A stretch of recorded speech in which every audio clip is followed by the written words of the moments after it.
Love and Monsters is now on Netflix. It's one of those movies that I got a screener for a long while ago, and I just thought, do you know, I don't think this movie's for me. Checked out the poster and the synopsis and just kind of wrote it off as something I wasn't particularly interested in, which is why I shouldn't be surprised that I enjoyed it as much as I did, even though it is something that is very familiar in the way that it tackles its story. The story itself feels very familiar as well. Not a great deal of surprises in the movie. It's just fun and enjoyable. Sometimes that can be just a pleasure to sit down and watch. We are in a post-apocalyptic world. We are seeing our main character of Dylan O'Brien, who plays Joe Dawson, a man who's been left orphaned when his parents died during the carnage.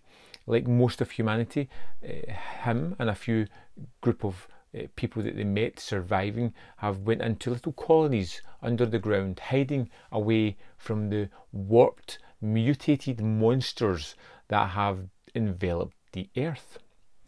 Humanity has been mostly wiped out. People are just struggling to survive.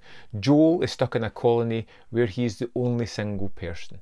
Everybody has paired off and he just feels left out, longing for his girlfriend Amy, whom he manages to find on a radio. Find that she is several miles away, and he makes the decision that it's time to leave the colony, fend for himself and go and get the woman he loves. Unfortunately, he is extremely cowardly. He freezes in the form of danger.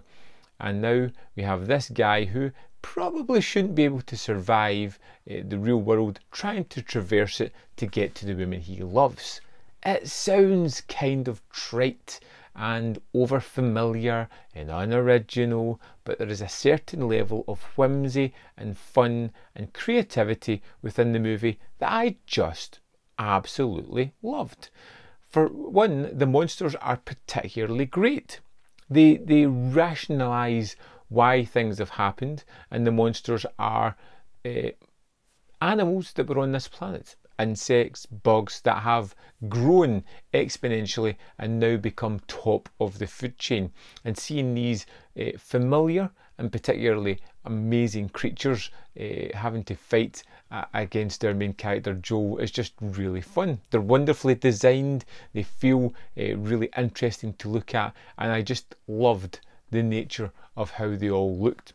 Very different and plenty throughout the movie. And this is basically a coming of age movie as we watch Joel slowly become the man he's always wanted to be, the person he always felt was inside of him. And along the way, his journey, he bumps into a couple of people. We get Michael Rooker as Clyde and his kind of surrogate daughter Minnow, and these two characters were just a breath of fresh air as they just kind of take Joel under their wing, teach him a lot about the world that he is now living in and how to survive. And it just creates this a little bit of sadness for me, because we get these characters that come into the movie that are so refreshing and fun and energetic, and then when they leave there is tinged with sadness as we may not see another character that great. Then another character comes into it who's equally as exciting and fun to spend time with. And although the movie never really offers much in the forms of surprises, it doesn't have to. It's got good action set pieces, it's got wonderful creature design, it's got a unique look about it, a main character that I genuinely really enjoyed following, and a movie and a tale at the end of it that I would love to have spent more time within this world. I want to see more. I really thought this was a hell of a lot of fun. I'm already considering going back and rewatching it because